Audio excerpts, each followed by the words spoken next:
Welcome back. In this video, we'll study together Daniel 5 verses 1 to 4. Now, in our last video, we examined the literary and historical context of Daniel 5.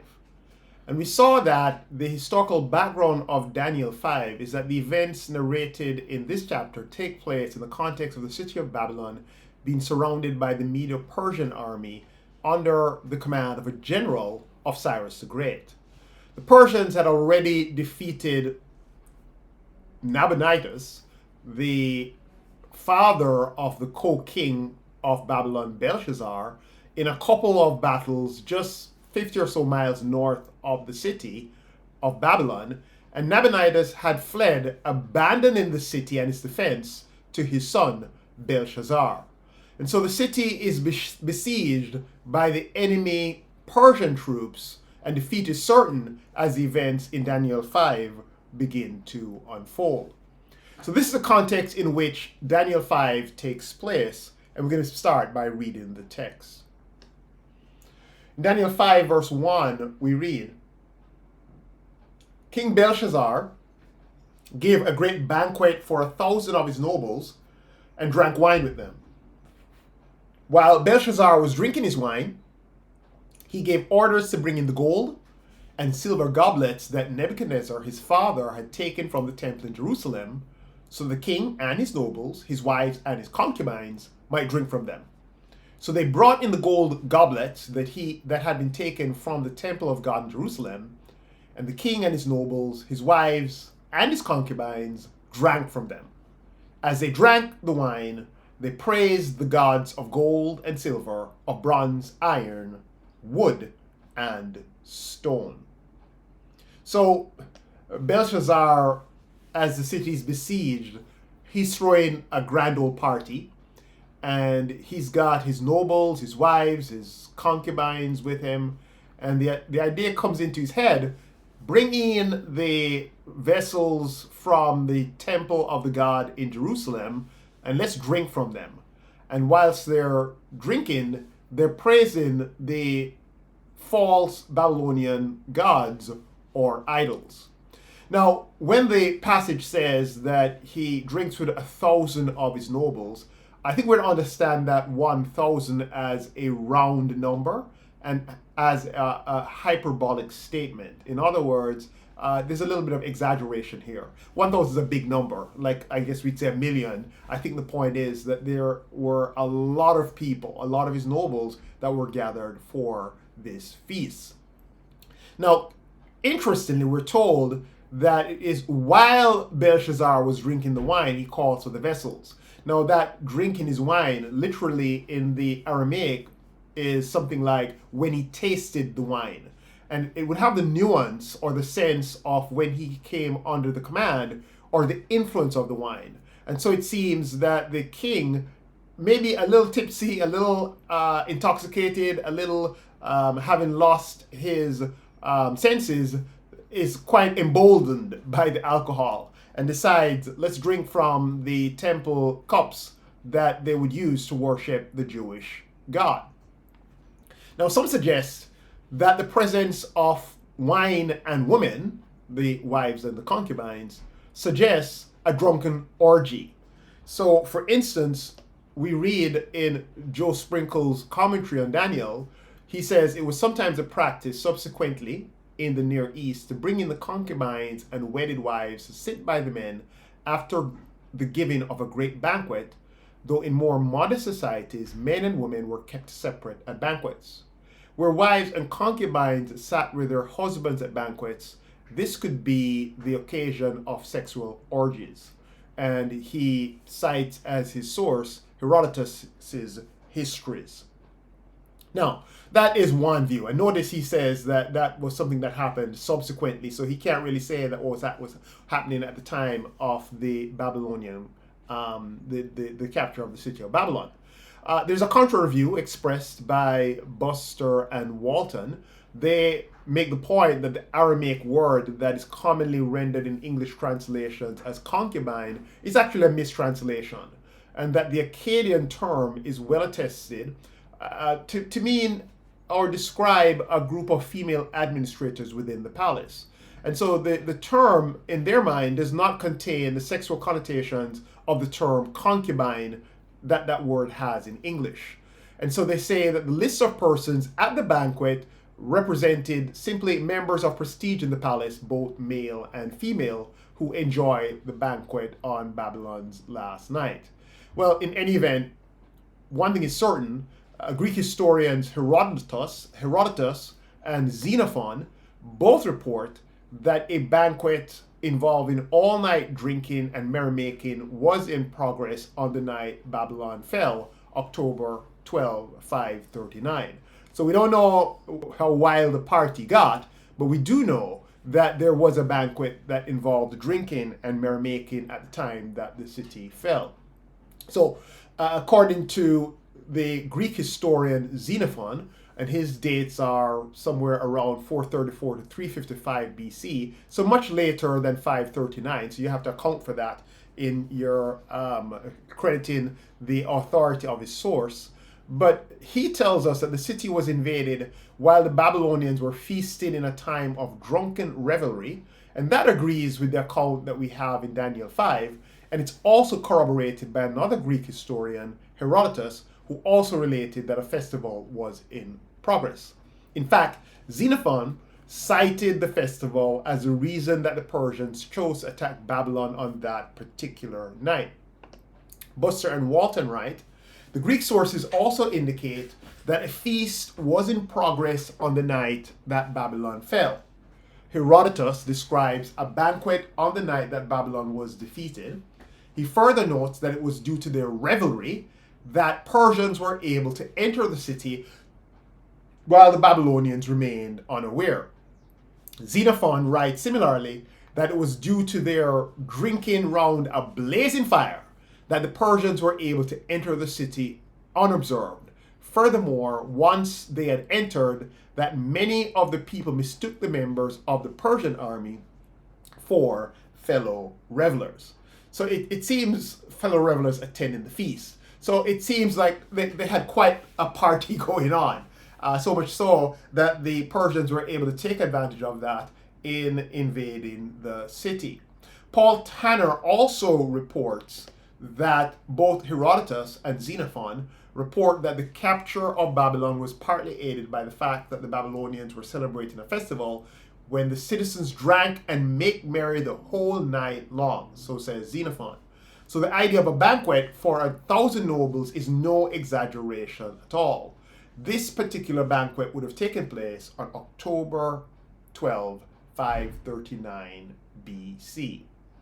Now, the historical record tells us that when the events reported in Daniel 5 took place, only Babylon remained to be captured and conquered by the Persians, and that the city was besieged with the Persian army camped outside the walls. Now, that raises a question. What could have been the purpose of a banquet on a night when the Persians were outside the city, and the Babylonians would have known that only Babylon remained to be taken? Why would Belshazzar hold a feast under such circumstances? Now, a few explanations have been offered to seek to explain what the king may have been thinking. The first suggestion is that the banquet could have been a last bash before the impending defeat that the Babylonians knew was coming. As we learned, Cyrus had defeated Nabonidus 1 or 2 days earlier, 50 miles away at Sippar, and so the Babylonians knew the end was near. Their attitude could be along the lines, let us eat and drink, for tomorrow we die. Secondly, Belshazzar could have arranged the banquet to build morale and encourage his people. Maybe he was trying to communicate a sense of confidence by this festive display. In other words, it would have communicated that the Babylonians need not worry because they could withstand the Persian siege despite the Persian armies being camped outside the city walls. The walls of Babylon may have seemed invincible to them, and there was an ample supply of water because the Euphrates River ran through the city, and there was sufficient food. Herodotus, for instance, reports that the city had been stocked with enough food to last for many years. Thirdly, The banquet could have been a celebration of Belshazzar's coronation. When Babylon received news that 2 days earlier Nabonidus was defeated at Sippar, about 50 miles north of Babylon, and that he'd fled to Borsippa, some believe that Belshazzar could have, on that occasion, moved to proclaim himself king. And so the banquet would have been a celebration of Belshazzar's coronation, and this would explain 1,000 Babylonian nobles taking part in the banquet. Finally, Xenophon and Herodotus seem to suggest that the Babylonians were observing a customary festival, possibly the New Year's Akitu festival, which just happened to fall at this time. And so the annual Babylonian feast was in progress because perhaps despite the siege, the regular festival could have been celebrated in the usual manner to convey to the city's inhabitants a sense of normalcy in spite of the chaotic conditions outside the city walls. And so the Persians could simply have taken advantage of this opportunity by invading the city whilst this festival was in progress. Well, we're told that while Belshazzar was drinking his wine, he gave orders to bring in the gold and the silver goblets that his father, Nebuchadnezzar, had taken from the temple in Jerusalem. Now, this suggests, as I said earlier, that the wine may have intoxicated him or lowered his inhibitions so that he embarked on a sacrilegious action towards the temple vessels and against the God of Israel. He's using the sacred vessels that were used to worship the God of Israel, and he's using them for profane or ordinary purposes, and he also uses them to toast the idols of Babylon. So he's disregarding the holiness of these vessels, and he's defiling them by the ordinary use that he puts them to in his party, but he's also thumbing his nose at the God of Israel by using the God of Israel's vessels to worship his gods. Now, in Daniel 1, we were told that these temple vessels had been taken by Nebuchadnezzar as trophies or spoils of war from the temple of Jerusalem, and they'd been brought to Babylon, where they were placed in the temple of Nebuchadnezzar's God. You recall in Daniel 1, verse 1, we were told that in the 3rd year of the reign of Jehoiakim, king of Judah, Nebuchadnezzar, king of Babylon, came to Jerusalem and besieged it. And the Lord delivered Jehoiakim, king of Judah, into his hand, along with some of the articles from the temple of God. These Nebuchadnezzar carried off to the temple of his God in Babylonia and put in the treasure house of his God. Now, the idea behind this action was to communicate that Nebuchadnezzar and his god or gods were greater than the God of Israel, since Israel had been defeated. And this, in their mind, suggested that the Babylonian gods were stronger than the God of Israel, and that the God of Israel was not strong enough to protect the people of Israel. But the writer of the book of Daniel tells us that this perspective is a mistaken and incorrect one. And the alternative perspective that the writer of the book of Daniel offers is that Nebuchadnezzar defeated Judah and its king Jehoiakim and took the vessels from the temple of Yahweh, not because Yahweh was defeated by Babylon's gods or because Yahweh was not strong enough, but because Yahweh gave Jehoiakim and the temple vessels into Nebuchadnezzar's hands. The point is that Israel's God, and not Nebuchadnezzar, nor his gods, was the one who was really in control. But Belshazzar failed to grasp this essential truth, and it seems that he was under the mistaken impression that his gods were greater than the God of Israel and had defeated the God of Israel. Now, I say this because the context of the passage in Daniel 5 suggests that the reason the reason that Belshazzar ordered temple vessels to be brought in was for them to be used in the worship of Babylon's gods. And this would have suggested that these Babylonian gods were greater than Israel's gods, whose temple had been looted by the Babylonians. Well, why do I say this?